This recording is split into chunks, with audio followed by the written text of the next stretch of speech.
Hey guys, what is up, and I welcome each and every one of you to a new League of Legends video. So today I want to take an early look onto the PvE server and see what's happening, but on top of that I also wanted to talk about AKALI and her rework, because if you didn't know, this thing is coming out very soon. So as usual, if you guys end up enjoying this video, then don't forget to hit that like button, but let's jump right into it. So the first thing that I do want to talk about is going to be the AKALI rework. Now, just recently, the Aatrox rework did come out, and there have been quite a bit of mixed reviews. So not only does this mean that AKALI's rework has kind of a lot more pressure put onto it to deliver something that the fans and the players actually want and enjoy and will appreciate, but this also means since Aatrox's rework did get released on the PvE servers and the teasers and all that stuff just under a month ago, it does mean AKALI's rework is next, and it's very soon, and I'll show you guys why. So first, let's obviously take a look at the champion roadmap that Riot released in April, right? They released first Pyke, right? They teased them, gave us a little bit of kind of information as to what to expect.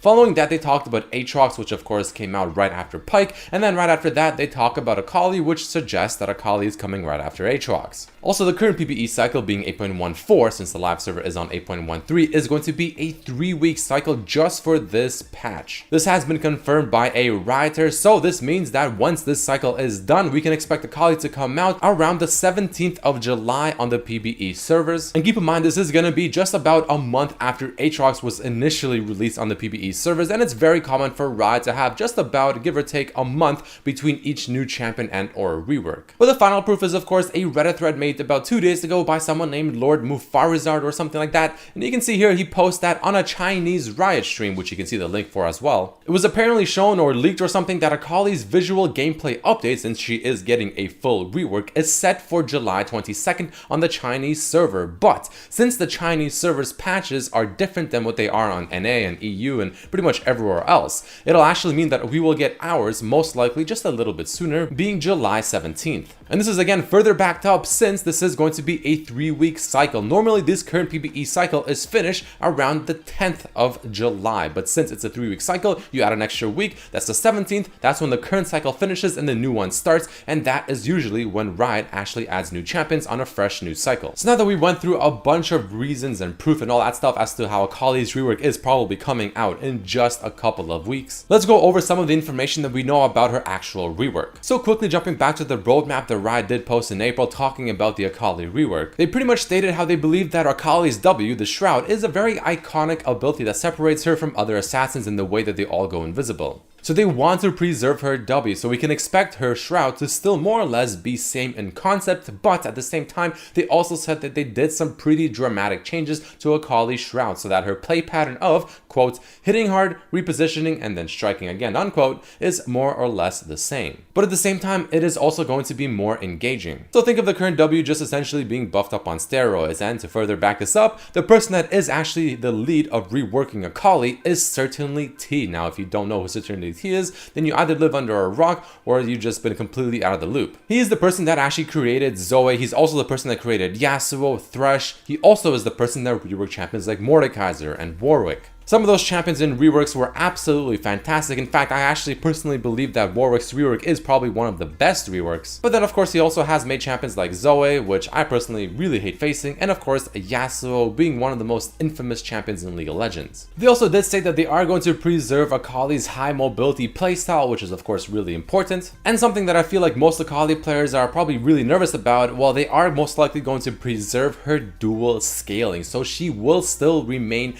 being this kind of hybrid assassin that can build AP and or AD at the same time. So you don't have to worry about her being just strictly an AP champion now or just strictly an AD assassin now. She is going to still remain very much the same as what she currently is at the moment, but of course just a lot of differences at the same time. And the final thing that I want to talk about regarding the AKALI rework is going to be a post made on Reddit by Professor AKALI, of course being another YouTuber. Like myself, he has also played the reworked AKALI, though granted I have played the reworked AKALI when she was in her extremely early stages, so there's a good chance that a lot of what I've played is is no longer a thing or is just completely different. But he has shared some pretty interesting information. For instance, he did say that she now has a stronger early game compared to the live AKALI with way more winnable matchups. He also stated that she can be played in the mid lane and also the top lane. He also said that she is going to be the queen of montage plays, obviously stating the fact that her kit is now going to be a lot more kind of intensive and be much more rewarding for skill rather than being what she currently is,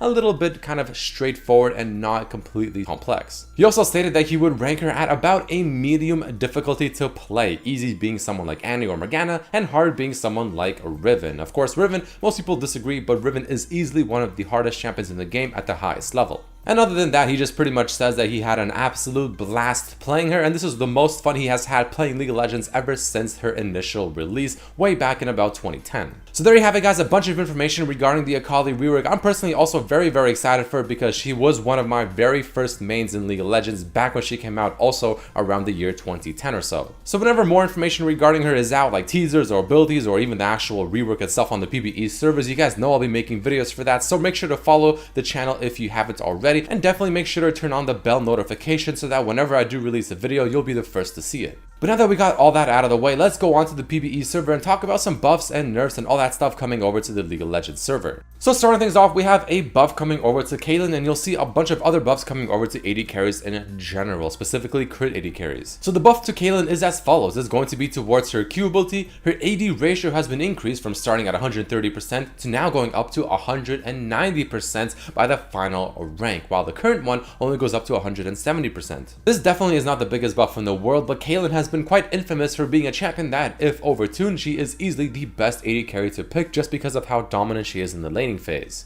Next, we're going to talk about another rework coming over to Fizz. Now, I know I made a video talking about a new Fizz W rework about 2 weeks ago or so, and that was something obviously new, but Riot ended up scrapping that idea entirely and now giving him yet another new W once again. So just like the previous iteration 2 or so weeks ago, no longer will his W now have a passive marking targets for 6 seconds, no longer will it have an active effect that deals triple damage when hitting a marked target. Instead, now it's actually going to be quite the opposite, and it states the following. If Seastone Trident, being his W, active doesn't kill its targets, Fizz gains bonus on-hit magical damage for 5 seconds. And you can see here the on-hit damage starts at 10 by rank 1, goes up to 30 base damage by rank 5 with a 30% AP scaling. Now this is a really abnormal W. I mean, this is just kind of not even assassin-like whatsoever. So instead, he'll now have a little bit of burst damage with his Q ability, with his E ability, and his ultimates, and maybe even the Proto Bolt and Lichbane. But then he's also got to have this kind of sustained damage with his W. Now this really does not fit a playstyle of an assassin, and I'm not entirely sure why they're doing this, because I feel like this will actually change the way you want to build Fizz. I mean, Lichbane will probably still be more or less a core item, but going for kind of like an on-hit attack speed build, maybe with Nashers, maybe something with a Rage Blade, or even going for that old school kind of off-tank Fizz build where you go for one kind of damage item, maybe Nashers or maybe Gwynsu's, and then you go for things like Triforce and, you know, just off-tank items. And because of this, maybe we'll start seeing tanky Fizz build once again, which no one liked facing, and I really hope that we don't have to see that ever again. So that's the new Fizz W, guys. Let me know what you think about it down below in the comment section, because this is definitely something that I disagree with.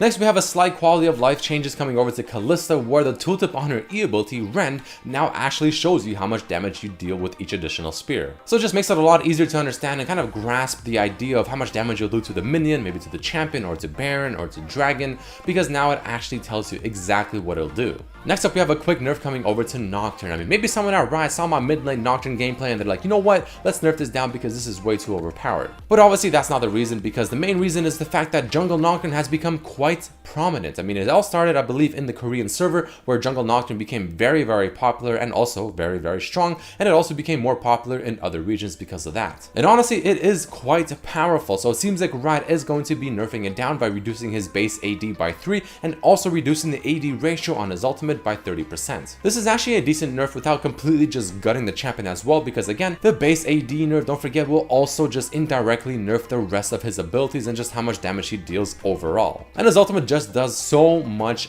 damage, because if you didn't know, what you can do is right before you hit your target with your ultimate, you can actually throw your Q, you'll get the bonus massive AD from your Q since it does give you quite a bit, and your ultimate will just absolutely chunk whoever you fly on. Next up, we have a quick nerf coming over to Talia, where her Q ability Threaded Volley, the cooldown has actually been slightly increased at the earlier ranks, but still evening out to 3 seconds by rank 5. Obviously not the biggest nerf in the world, but it hopefully will affect her jungle clear by just a bit since she can't throw out her Q ability as often. Following this, a quick buff coming over to Tristana, starting off with her Q ability where the bonus attack speed has been changed from starting at 30% or going up to 110% to now starting at 50% going up to 110% as well. And then you also have the mana cost and the cooldown both being lowered on her E ability as well, now being only 60 mana at all ranks rather than starting at 70 and going all the way up to 90. So all in all, definitely some pretty solid Tristana buffs. Don't forget, she also did receive some buffs in the prior patch as well, so looking like a pretty strong champion at the moment. We also have some buffs coming over to Varus, where the piercing arrow Q damage has been increased in the minimum and maximum damage, and also his W ability has been buffed as well, where the bonus magic damage has been increased and also the magic damage per stack has also been increased. The reason for these buffs is because Varus wasn't really a top tier AD carry, and then they also ended up nerfing Guinsoo's Rage Blades, so that even further indirectly nerfed the champion, so obviously Riot had to kind of help him out just a bit. But to even further help AD carries and also indirectly help Yasuo, we also have a buff coming over to Berserker Greaves, where the total cost has been lowered by 100. But it doesn't stop there just yet, because Brawler's Glove, Yasuo's favorite single item to get in the earlier parts of the game, has had its cost being lowered by 200 as well. So this obviously means that the combined cost for Zeal has actually been increased by 200 to make up for the buff that came to Brawler's Gloves. But at the end of the day, the Zeal combination cost is still the exact same. But that is going to be it for this video, guys. There you have it, a bunch of new and juicy information. Of course, the main one being the AKALI rework. Expect to see it on the PBE server in about 2 weeks,